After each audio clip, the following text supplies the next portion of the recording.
Hello everyone, welcome to this channel. My name is Ruben. Welcome back. With inflation reaching an all-time high, banking stocks are back in favor, and this one is a crypto bank called Silvergate that I covered last year. In this video, I will do a brief recap, but do a deeper dive. We'll start with an interview from CEO Alan Lane and Chief Strategy Officer Ben Reynolds, explaining the history and the business. We are a business bank with an institutional focus, so it's important to say at the outset a couple of things. We don't bank consumers directly, but what we're attempting to do is provide the infrastructure so that our customers are facing the consumer. So, we exchange customers that bank with Silvergate include Coinbase, Gemini, Kraken, Bitstamp, et cetera. And so they are the ultimate, service provider that is providing services to the consumer, and we're the back end in this case. So we're an institutionally focused bank. And then the other thing I would say is, from a technology standpoint, is everything that we've built has been developed. It's proprietary to Silvergate. We've built our own APIs, and I'm sure Ben will talk about that in a minute.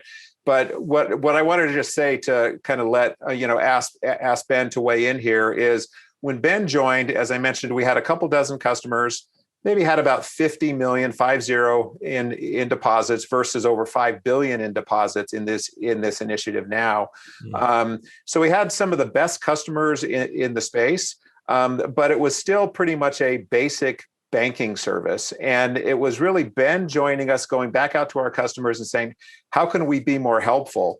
And the answers to that question is how the SEN was born, and all the other products and services that we now offer. Yeah. So as we went out and started talking to, what we call institutional investors, it's really, traders and hedge funds and family offices, they were saying, we're spending 60% of our time just moving cash, fiat money around the globe in order to make sure that we can have the right amount of capital on the right exchange at the right time.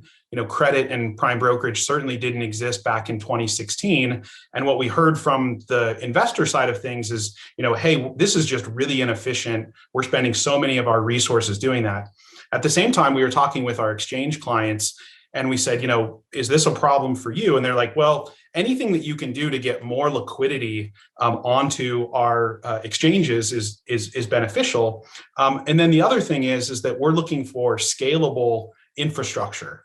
So we had a conversation with Adam White, actually, when he was at Coinbase back in 2016. And he said, if you guys create something that solves these problems, it really needs to be API enabled, because I don't want to have a whole group of financial analysts that are sitting in front of computers hitting, refresh in the online banking platform to say, oh, we've got, 5 million from this counterparty or 10 million from this counterparty. It just needs to be programmatic and work over an API.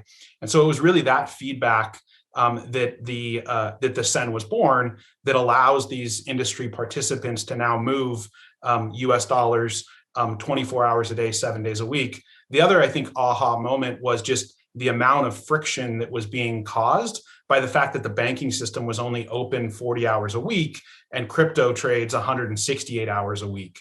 So that sort of aha of, hey, we can enable these transactions to move on nights and weekends was really what led to the creation of the SEN back in 2017. The core of its business is their proprietary technology platform. The Silvergate Exchange Network, also known as the SEN, is a 24/7 real-time transfer of US dollars between exchanges and investors using their proprietary API.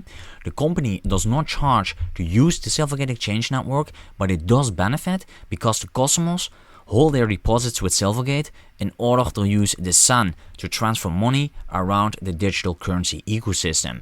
Some of their customers are Coinbase, Paxos, Genesis, Gemini, Bitstamp, Circle, and Binance.us. Also, Silvergate pays no interest on its digital currency deposits, although its customers benefit from improved capital efficiency and positive network effects, because the more institutions joining this network, the more valuable the SEN becomes. The company offers 4 types of solutions. The first one is the Silvergate Exchange Network. The second one is Bitcoin collateralized lending. That's called SAN Leverage, which provides a secure institutional-grade access to capital through US dollar loans collateralized by Bitcoin. The third solution is digital asset custody. That's basically safeguarding and storing your Bitcoin and other digital assets. And the fourth venture that they are heavily investing in right now is the stablecoin infrastructure. This will enable also a 24/7 conversion of US dollars into and out of digital dollars on the blockchain. Looking at the type of customers that they serve, note that these numbers are from the third quarter of 2021. They haven't updated their financials yet.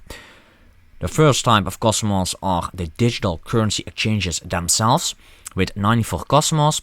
These are like exchanges through which digital currencies are bought and sold, and it also includes over-the-counter trading desks and digital-first retail platforms. The majority of their customers are actually institutional investors with 830. So these are like hedge funds, venture capital funds, private equity funds, family offices, and of course the traditional asset managers. They're like investing in digital currencies as an asset class. And the third category is called other customers with 381. And these are like companies developing new protocols, platforms and applications, and also mining operations and providers of other services. Note that the SAN leverage and stablecoins could provide an earnings upside because Silvergate makes these Bitcoin-backed loans to its digital currency customers through its SAN leverage program. Since this program started in early 2020, it has never incurred a loss or a forced liquidation given its constant monitoring and low loan-to-value requirements, and personally, I expect that the SAN leverage to drive most of the company's loan growth going forward from here. The growth is fueled by powerful network effects. Year over year, all segments are growing. In the fourth quarter of 2021, they had 1,381 digital customers. From the conference call, Alan Lane said that they have new customers in the pipeline as well, so this is expected to grow in the future. Regarding SAN utilization and transaction revenue, in the third quarter of 2021 there was a small dip because of lower cryptocurrency prices, but as this rebounded, the transaction revenue and the SAN utilization had an uptick as well. And SAN leverage is seeing a beautiful growth here, especially in the fourth quarter of 2021. They had a nice uptick from 322.5 million to 570.5 million. Silvergate did a study where they tried to research whether there's correlation between the SAN transfers and the Bitcoin and Ethereum spot trading volumes, and they actually find that there is a strong correlation between the SAN dollar volume and the industry volume by quarter. Note that in 2021, Silvergate announced a partnership with Meta Platforms, formerly known as Facebook, to become the exclusive issuer of the planned US dollar-backed stablecoin Diem. Stablecoins are basically digital assets pegged to a currency or commodity, and now Silvergate bought the technology assets of Diem for 182 million US dollars in a cash stock deal, with the plans to integrate the technology into Silvergate's existing platform. The definition of Diem definitely means that Silvergate has the intention to issue a US dollar stablecoin. As a licensed bank, Silvergate probably is in a better position to bring Diem actually to the market. Silvergate also got some good news on the regulatory front when the President's Working Group on Financial Markets last November in 2021 issued a series of recommendations that said it thought stablecoins should be issued by licensed banks.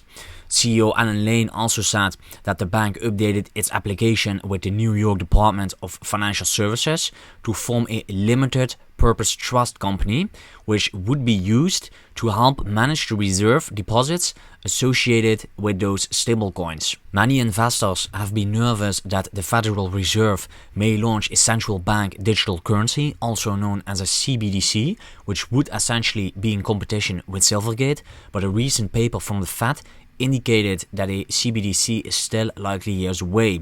Alan Lane said the bank hopes to launch a stablecoin this year, and management is heavily investing in its stablecoin efforts. The company is very aggressive on innovation, and therefore they recently launched a venture fund. And of course, I have to ask about this new ventures fund that you're launching, this EJF Silvergate Ventures Fund. It looks like you're going to be focused on early stage investments in fintech and specifically focused on banking, lending, and payments. Yes. Where do you see the ecosystem in general evolving, given the fact that you are an early adopter and really the first one on the scene from a bank standpoint around cryptocurrencies? Is that going to be a big part of your investment portfolio? Yeah, it absolutely is. And we couldn't be happier to be partnering with EJF in this endeavor. As I mentioned a minute ago, we've been banking companies in the digital currency ecosystem for 8 years.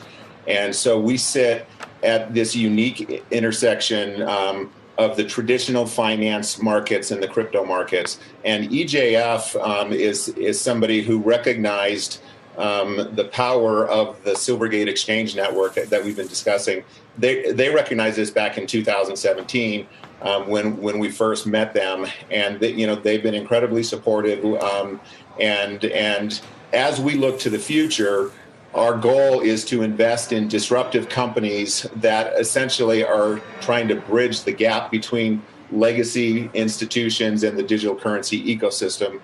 And we just couldn't be more excited about this partnership. In the following clip, Yassine Elmandjra from ARK Invest will give a brief update about Bitcoin. So Bitcoin has had quite the year in 2021, reaching $1 trillion market capitalization for the first time in its history. And despite the recent sell-off that we've seen this month, we believe the long-term prospects for Bitcoin remain extremely promising, as we'll get into. Last year, some quite notable events. You can see from this chart a few events overlaid by price action. Some kind of worthy of mentioning include Tesla deciding to allocate Bitcoin on its balance sheet, an approval of both a futures ETF in the US and a spot ETF in Canada, suggesting an increased institutional adoption, and the first nation state, El Salvador, accepting Bitcoin as legal tender. Now, especially in times of high market volatility, we like to anchor ourselves to long-term fundamentals. And this year, we released a lot of research on ways to assess Bitcoin's fundamentals by leveraging on-chain data. And these two charts really show how strong holding behavior is and how long-term focused it is. In the first chart in 2021, you can see that while Bitcoin's market capitalization grew by 96%, its realized capitalization, or the aggregate cost basis of Bitcoin, grew by nearly 170%, eclipsing $450 billion. Realized capitalization is a good proxy for its kind of general support levels and cost bases for holders, and higher realized capitalization suggests kind of a higher conviction in the market. Today, while market cap is nearly 50% off its highs, interestingly, realized capitalization is still at all-time highs. In the second chart, Bitcoin's long-term holder base is also strengthening, as we've seen. An estimated 13.5 million Bitcoin is held by long-term holders, and there are more than 500,000 Bitcoin addresses that have received at least 2 incoming transactions and have never spent their funds, which is denoted as an accumulation address. Now, many criticize Bitcoin for not being able to support high transaction throughput, but fail to recognize that Bitcoin supports high economic throughput as a global settlement network for high value transactions. In 2021, Bitcoin settled more than $13 trillion of value, which is more than a quadrupling year over year. $36 billion was settled on Bitcoin's base layer daily, with an average transaction value of $136,000.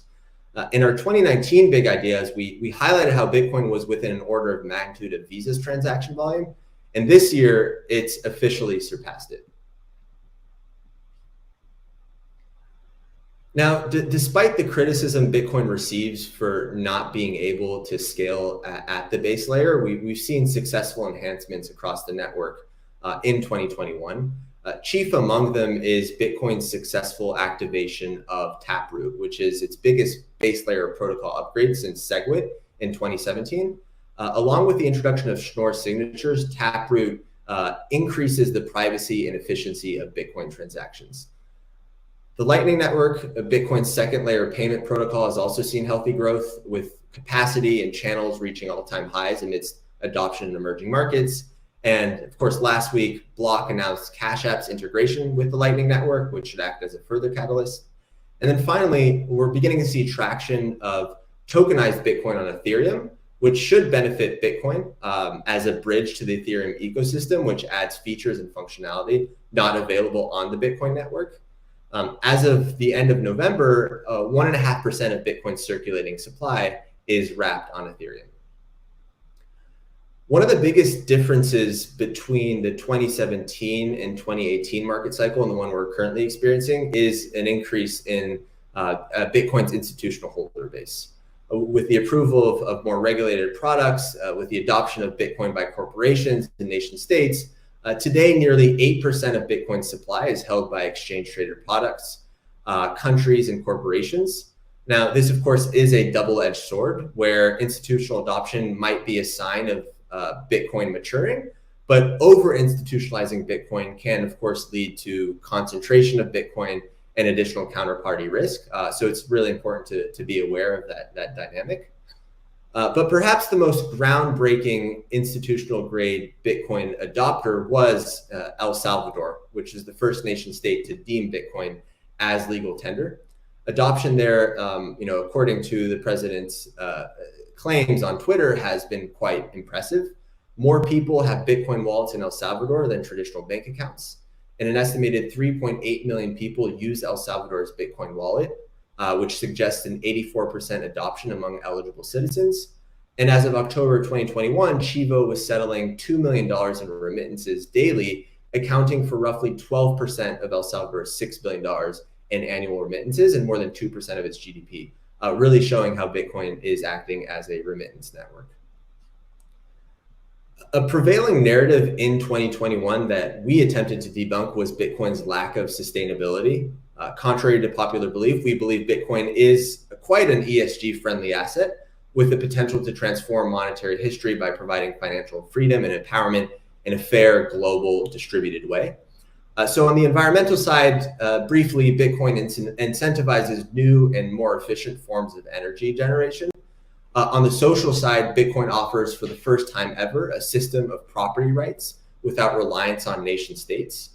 And finally, on the governance side, and as we've described in the public blockchain section, Bitcoin is open, transparent, auditable, and predictable. Diving into perhaps the most scrutinized part of Bitcoin's claimed lack of sustainability is the E, or environmental concerns, due to its proof of work mining. We believe that proof of work is a necessary component of Bitcoin, where for the first time in human history, provides a way to directly financially incentivize the discovery of cheaper ways to harness energy, independent of location or consumer demand. So Bitcoin mining, which started off as a hobbyist activity, has now evolved into a full-fledged industry, which even nation states today are participating in. And it incentivizes new, more efficient forms of energy generation by offering a bounty, that is Bitcoin, to anyone, anywhere, at any time. In 2021, Bitcoin miners generated nearly $17 billion of revenue. Whereas in the past, generation was only economically viable in locales that were close to the site of consumption, Bitcoin mining allows us to develop power generation infrastructure in remote, energy-rich locations.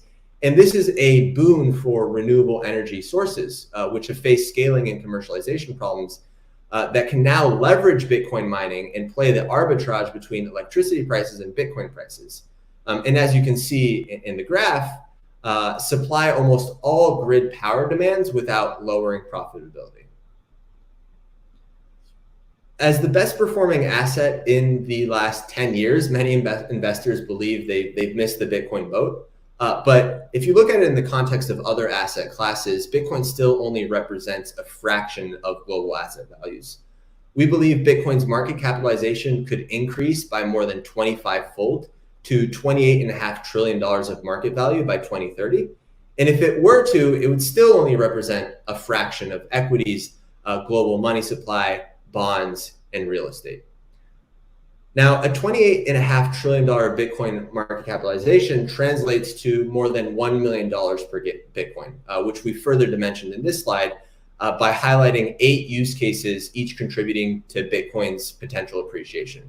The largest use case, as you can see, still remains Bitcoin as a digital store of value competing with gold, but extends to other use cases like acting as a portfolio diversifier in institutional portfolios, an economic global settlement network, a nation state treasury, or an insurance policy against arbitrary asset seizure. Now, important to note here that Bitcoin's use cases are additive. There's a fixed 21 million Bitcoin supply cap. So for every Bitcoin that's being used as digital gold, it can't be used as a remittance asset or as protection against arbitrary asset seizure. So can Silvergate benefit from new rate hikes from the Fed? So we have a Fed that's now forecasting up to 3 rate hikes next year, a faster end to the taper as well. If we see interest rates increase, what does that mean for your company? Well, at Silvergate, we are very what's the term is interest rate sensitive. We're asset sensitive. So we are probably one of the one of the highest rate sensitive banks in the country.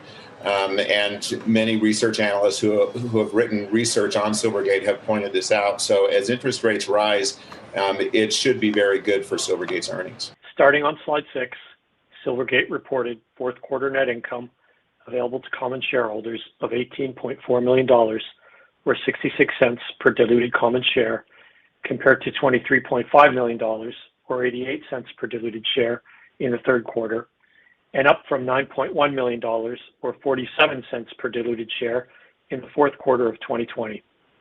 The year-over-year growth was driven by both net interest income and non-interest income. Net interest income on a taxable equivalent basis was up 3% compared to last quarter and up 80% compared to the same period last year. Net interest margin, which I will discuss in more detail in a moment, came in at 1.11%. We continue to invest in our strategic growth initiatives, including the development of stablecoin infrastructure, which resulted in an increase in non-interest expense during the quarter. These deliberate investments in employee salaries and benefits and professional services will support our future growth. In addition, our income tax rate this quarter was 9%. This quarter, the effective tax rate was lower due to higher tax benefits recognized on the exercise of stock options and tax-exempt income on municipal bonds. Next, on slide 7, deposits were $14.3 billion at December 31, 2021, an increase from $11.7 billion at September 30th, 2021, driven by growth in deposits from digital currency exchanges, institutional investors in digital assets, and other fintech-related customers. As Alan mentioned, average digital currency deposits were $13.3 billion in the quarter. As a reminder, our deposits from digital currency customers can fluctuate, as evidenced by the high and low daily total digital currency deposit levels of $16 billion and $10.2 billion, respectively, during the quarter. Non-interest-bearing deposits totaled $14.2 billion, representing more than 99% of total deposits at the end of the quarter, as we continue to focus our deposit gathering strategy on digital currency customers. Similar to last quarter, our weighted average cost of deposits for the quarter was essentially zero. Turning to slide 8, net interest margin was 1.11% for the fourth quarter, compared to 1.26% in the third quarter and 2.85% in the fourth quarter of last year. The decrease in NIM from the prior quarter was driven by a higher proportion of cash and securities relative to total assets, as well as a lower yield on securities purchases. Yield on securities decreased quarter over quarter due to lower interest rates on new securities purchases throughout the third and fourth quarters. On slide 9, non-interest income for the fourth quarter of 2021 was $11.1 million, a decrease of $3 million, or 21% from the prior quarter, and an increase of $6.2 million, or 128% from the fourth quarter of 2020. Fourth quarter digital currency fee income of $9.3 million was the second highest in our history. The decline in non-interest income on a sequential basis reflects the impact of a $5.2 million gain on sale of securities in the third quarter. The year-over-year increase was a result of continued growth in fee income from digital currency customers.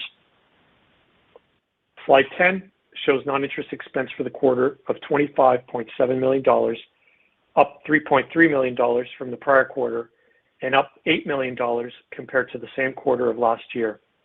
As I mentioned earlier, salaries and employee benefits and professional services expenses increased year over year, driven by continued investments to drive our strategic growth initiatives, including stablecoin infrastructure. Turning to slide 11, our securities portfolio totaled $8.6 billion with a yield of 1.04% for the fourth quarter, up over $1 billion from a balance of $7.2 billion at the end of the third quarter, and with a corresponding yield of 1.22%. Year over year, securities increased $7.7 billion. In the fourth quarter, we rebalanced the portfolio, in part by selling approximately $1 billion of longer duration fixed rate securities and purchasing $2.7 billion of shorter duration fixed and variable rate securities. To that end, we will continue to take an active and measured approach to balance sheet management going forward, with an objective of maintaining a high quality securities portfolio. Our total loans at December 31, 2021 were $1.8 billion, up $152.3 million, or 9.4% compared to the third quarter, driven by an increase in SEN Leverage and mortgage warehouse balances, partially offset by decreases in our commercial real estate and single-family real estate residential loan portfolios. To note, the latter two portfolios are paying down as we are not originating new loans in these categories. On a year-over-year basis, total loans were up $167.8 million, or 10%. Overall, the credit quality of our loan portfolio remains strong. Non-performing assets totaled $4 million, or 3 basis points relative to total assets at December 31, 2021, a decrease from 5 basis points relative to total assets at September 30th, 2021. Before moving on to our capital ratios, let me briefly discuss the details of the equity offering we completed in December. During the fourth quarter, we issued and sold nearly 4 million shares of Class A common stock. The gross proceeds of the offering were $552 million, and net proceeds to the company were approximately $530.3 million after deducting underwriting discounts and offering expenses. This marked our fourth equity raise of the year, aligning with our goal of effectively capitalizing the business and continuing to execute on our growth initiatives. Going forward, we will continue to evaluate opportunities to raise capital efficiently in order to remain on the forefront of the digital currency industry's evolution.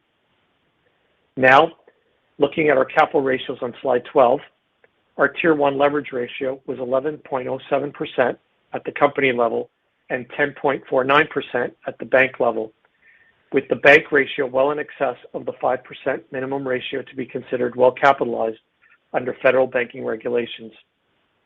Our total risk-based capital ratio of 56% reflects the fact that a large proportion of our deposits are held in cash and in high-grade and highly liquid securities. Our loan-to-deposit ratio decreased to 12.46% at the end of the quarter, driven by the growth in our deposits during the quarter. I think with Silvergate, we've covered the stock for a few years now, and historically, these periods of lower sentiment around crypto asset values have created really great buying opportunities for the Silvergate stock. As a bank, Silvergate's deposits and revenues are tied to the growth of institutional adoption of crypto, but aren't tied to the underlying asset values themselves. So while sentiment can sometimes capture Silvergate when it's weaker, we still think that there's really strong opportunities for the bank to grow revenues. Secondly, it's by far one of the most asset-sensitive banks we cover at KBW. They have a ton of cash on the balance sheet and a really low-cost deposit structure, and they really will benefit in a material way when short-term rates begin to move higher, later this quarter potentially. So, we view the sentiment and the rates as a great entry point here for a pretty high-growth name historically. The stock is up 7% today, and it's doubled over the past year. But explain to me, if they issue Bitcoin-backed loans, what happens to their balance sheet when the value of Bitcoin drops by 40%? It's a great question. And, I think one of the beautiful things of the crypto, margin lending that they do, relative to a traditional equity margin line that we might be more familiar with, is the crypto trading markets never close. So, they really have an ability to monitor the collateral in real time and also utilize a certain group of custody partners so they have access to the underlying collateral as well. So, in many ways, we would go as far as say that the risk factors around these Bitcoin collateralized loans could actually be lower, believe it or not, than traditional equity markets, which have more counterparty risk given the lack of real-time nature. So, it's a pretty underpenetrated asset class, and we think Silvergate has quite a runway to grow over the next couple of years with their, Bitcoin collateralized lending. Sure, although I can also understand that to the extent that crypto is underperforming, maybe it's a little bit less attractive and kind of trades in tandem with that. I know you say otherwise. I was curious about the stablecoin issue, which could be a help for now, has kind of been a hindrance because it's stuck in regulatory purgatory. What are your expectations there, and how much would that help the company? So stablecoins are really an upside opportunity for our thesis. It only makes up a couple percent of our forward earnings forecast. It's not really represented in a material way. As you correctly pointed out, Kelly, I think there are some regulatory holdups, but we were pretty encouraged by the president's working group around stablecoins.